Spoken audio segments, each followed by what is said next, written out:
laki-lakinya. Ini contoh ya. Ada si X sama si Y. Ini adalah orang tua. Ini cowok, ini cewek. Oke, punya anak. Oke, anggap si X ini X1 anaknya, Y1 ini anaknya tapi yang cewek. Ini yang cowok. Nah, si X sama si Y, misalkan si Y meninggal. Oke, meninggal si Y, istrinya meninggal, punya harta warisan 1 miliar. Maka yang berhak mendapat warisan siapa saja? Pertama adalah suaminya, kemudian anak laki-lakinya, kemudian juga anak perempuannya. Nah, anak perempuan ini sebenarnya ditetapkan di dalam Al-Quran. Disebutkan kalau perempuan, kalau dia sendirian mendapatkan 1/3, 1/2. Coba Agak besar suaranya. coba lihat di berapa. Pokoknya kalau dia sendirian, berapa di situ? 1/2, dapat setengah. Tapi kalau dia punya saudara perempuan juga, maka dapatnya 2/3. Tapi di sini dia saudaranya laki-laki, bukan sesama perempuan, maka dia disebut asobah karena ada saudara laki-lakinya tadi. Tapi ada perbandingan, laki-laki harus 2 kali daripada si perempuan, 2/1. Oke.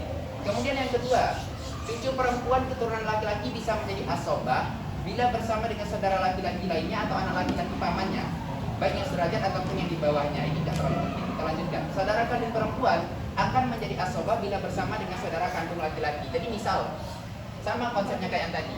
Ini laki-laki, ini perempuan. Ini saudaraan, maka dia bisa menjadi asobah. Padahal saudara perempuan itu ada ketentuannya, tapi dia bisa menjadi asobah karena punya saudara laki-laki. Sama konsepnya kayak yang pertama tadi. Yang kedua, saudara perempuan seayah menjadi asobah bila bersama dengan saudara laki-laki. Ini bapaknya.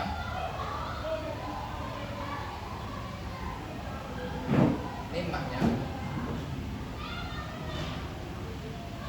Sebenarnya konsepnya sama aja sih semuanya. Intinya kalau dianya cowok sama cewek, saudaraan ataupun ya bahasanya saudaraan, maka dia menjadi asobah si perempuannya ini tadi. Tidak ada ketentuan. Lain hal kalau semisal X sama Y, ini cowok ini cewek, punya anak, anaknya dua-duanya perempuan misalnya, Y1, Y2, maka ini dapat ketentuan berdasarkan Al-Quran tadi. Dia didapat ini masing-masing dapat keduanya dapat 2/3 daripada warisan yang dimiliki. Misalnya ibunya meninggal, warisan bapaknya, jadi dapat 2/3. Dia tidak menjadi asobah. Tapi kalau ini cowok, ini cewek, maka dia menjadi asobah yang ceweknya ini tadi. Tapi kalau sesama cowok, XY, ini sesama cowok, X1, X2 misalnya, anaknya dua-duanya cowok, maka anaknya ini dua-duanya menjadi asobah. Misal istrinya meninggal, suaminya ditetapkan dapat ketentuan, kalau dia punya anak dapat 1/4, ya enggak? Ya, 1/4.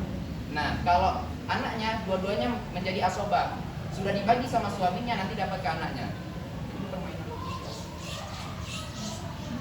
Nih, dalam hal ini bagian laki-laki itu selalu 2 kali lipat daripada bagian perempuan. Mereka mendapat bagian sisa harta yang telah dibagi. Jika harta telah habis, maka gugurlah hak waris bagi mereka. Lanjutlah.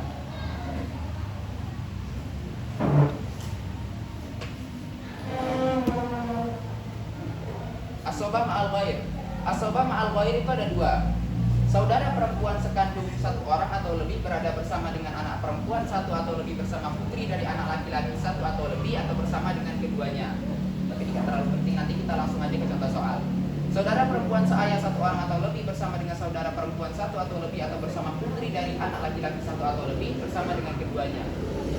Ini tidak terlalu penting asbab ma'al ghair. Nanti kita langsung aja ke contoh soalnya bagaimana.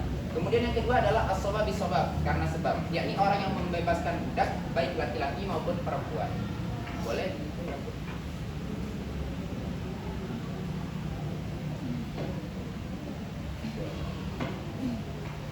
Dari penjelasan tentang pembagian harta warisan, itu ada 3 kondisi yang perlu diperhatikan.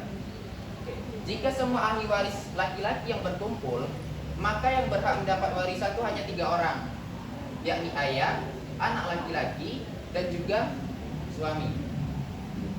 Tadi dalam disebutkan kalau warisan tuh ada juga kakek, ada juga cucu, ada juga mungkin anak paman dan lain sebagainya. Itu tidak mendapat warisan jika ayah, anak laki-laki dan suaminya masih ada. Karena itulah tadi yang disebut penghalangnya. Jadi kalau semisal ada si X sama si Y, terus punya anak, anaknya cowok, ini cowok juga, yang anak pertama sudah punya anak lagi misalkan. Nah kemudian si X ini punya bapak, atau disebut dengan kakeknya si X1, berarti X0, misalkan di sini ibunya udah meninggal. Nah jadi yang ini misalkan bapaknya ini punya bapak lagi, anggap X1. Oke, ini istrinya udah meninggal misalkan. Nah si X mati, si X meninggal, kemudian harta warisannya hanya untuk si ini, untuk istrinya, sama untuk anaknya. Kakeknya juga dapat, bapaknya ini dapat, tapi yang ini tidak dapat, walaupun ini masih hidup. Cucunya tidak dapat, walaupun cucunya ya masih hidup ya, cucunya pasti hidup. Nah, ini walaupun buyutnya masih hidup, dia tidak dapat karena penghalang, yakni kakeknya tadi. Yang ini cucunya tidak dapat karena ada anaknya dua, yang disebut dengan penghalang tadi, anaknya masih hidup. Kemudian yang kedua, jika semua ahli waris perempuan berkumpul, maka yang berhak ada 5 orang, istri, anak perempuan, dan sisanya saudara perempuan sekandung sebagai as-sobah. Yang C, jika terkumpul semua ahli waris laki-laki dan perempuan, maka yang berhak mendapat warisan ada 5 orang, yaitu ibu, bapak, anak laki-laki, perempuan, suami, istri, dengan pembagian sebagai berikut. Sama kayak tadi yang saya jelaskan. Misal di sini ada X sebagai bapaknya, Y sebagai ibunya. Punya anak laki-laki dengan anak perempuan. Oke. Nah, jika ahli waris tersebut terdapat istri, maka bagian ayah 1/6. Oke, jadi di sini punya ayah. Ayahnya anggap sini X0, ibunya ya 0.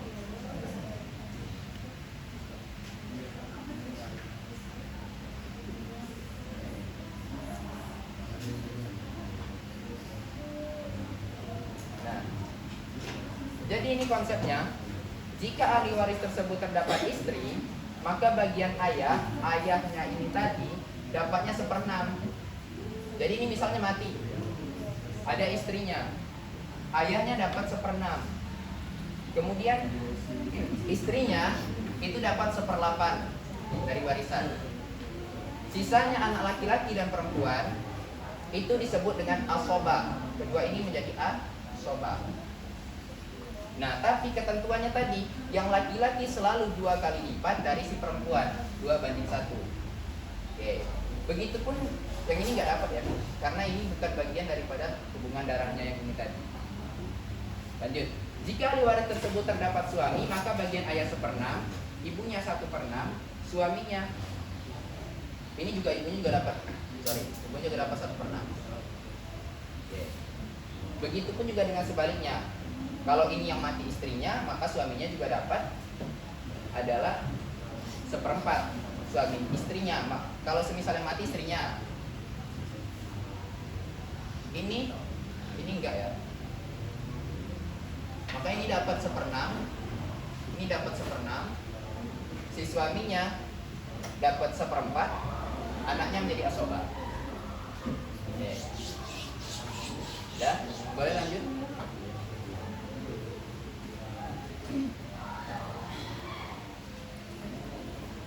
Nah, kita lanjut kepada sebuah contoh soal. Boleh tolong hati-hati.